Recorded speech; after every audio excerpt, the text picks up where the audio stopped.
Hello everyone and welcome back to the Ryan Retro channel. Today we're going to be looking at PlayStation 3 emulation on Android because RPCS3, the PlayStation 3 emulator, just got released for Android in the past week. This is Alpha version 3. Version 1 and 2 didn't support controller input, so they were kind of useless. But version 3 now has control inputs, so we can now actually play these games. The first thing I want to say is we need to temper our expectations a little bit because this is an alpha release. It's not even beta yet. This is brand new, completely immature. So don't expect we're going to be playing The Last of Us in 4K or anything like that. We're going to play some simple demos and just see what is possible in this very, very new release of PlayStation 3 emulation on Android, which I think is incredibly exciting. I'm using firmware version 4.91, which you can freely pick up from the Sony website and is included in the resources list of my Discord channel, which you can find in the description through my beacons page. The app is super simple. You just tap the little plus button and then add your games. Find a game, tap on it, and it will be added to the emulator. Unfortunately, most games don't work right now, but that's to be expected with such a new emulator. So let's jump into some games that are working, starting with one of my absolute favorites, Tennis in the Face. The app right now doesn't have any settings whatsoever, so we cannot go in and change resolution or anything else.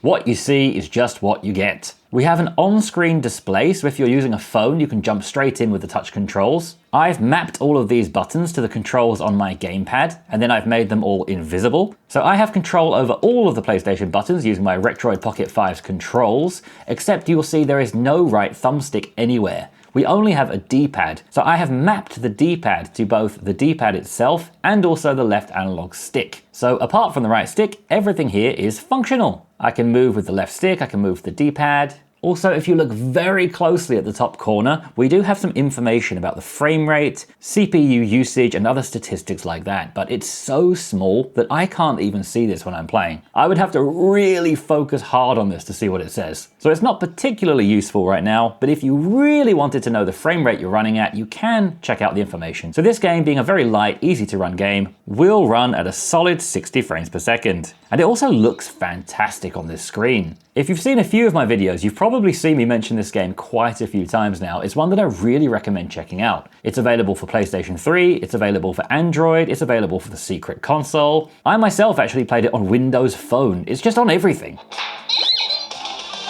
So Tennis in the Face is working perfectly. Let's go back and jump into another game like Sonic. Sonic is also running very well. Looking at the frame rate counter, we are at a solid 60 frames per second. This is Sonic 4, and it begins very much like Sonic 2 for the Mega Drive. Except you have some extra features like this where you can jump at people. So it kind of has almost some Mario-like features added in.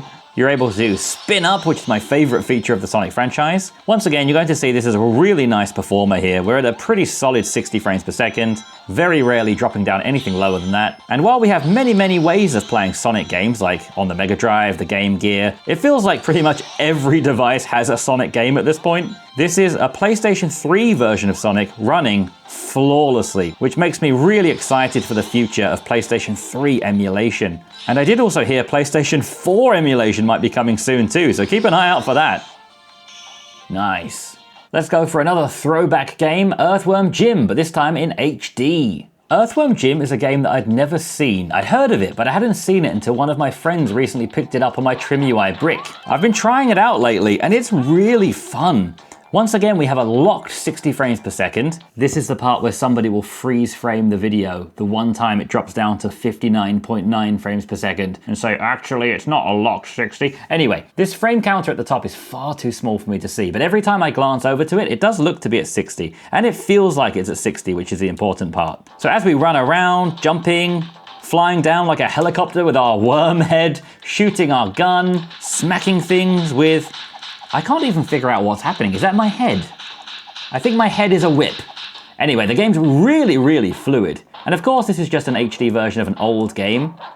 So it might not be the most difficult game to run in the world, but it's running beautifully. And I'm honestly incredibly impressed we have things working so well, considering that this emulator is so new, it's just in alpha.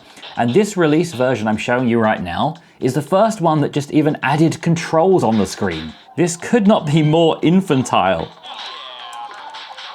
Bang, bang, bang, bang, bang, bang, bang. Come here, birdie. This game is pretty fun. And I think most of the fun comes from just how smooth it is. It's incredibly fluid.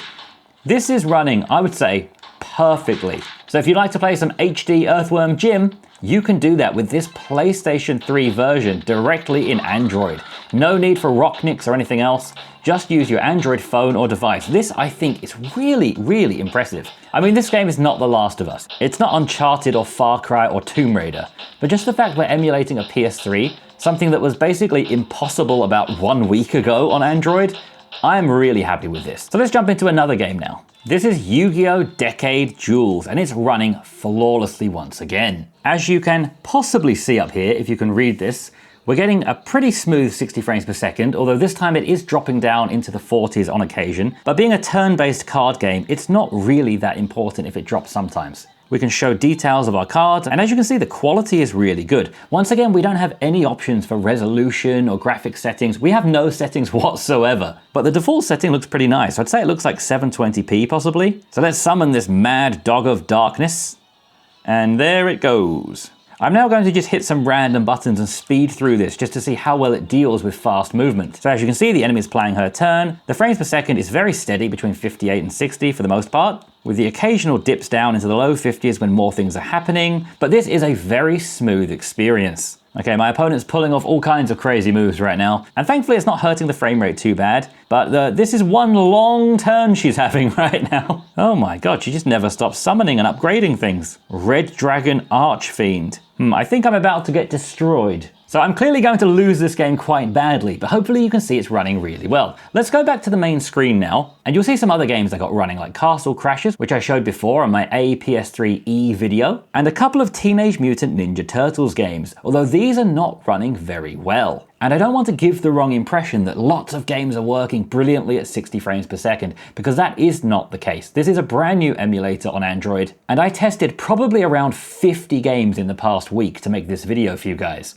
And these are the only ones that are actually working well. Almost every game I loaded just gave me a black screen or didn't load at all. So you're going to need to try by yourself. Your mileage will definitely vary depending on what games you want to play. But feel free to check out my Discord where we have a dedicated PS3 channel, and let's all work together to get a nice list of working games going. So thank you for watching this video. I hope it was helpful and interesting to you. If it was, please give me a like and subscribe if you didn't already, and I'll see you again very soon for more PlayStation 3 content and lots more content about the Retroid Pocket 5. And if you'd like to pick up a Retroid Pocket 5 for yourself, check out my affiliate link in the description to the official Retroid website, which is where I got this one. So thank you once again for watching, and I'll see you again soon. Bye.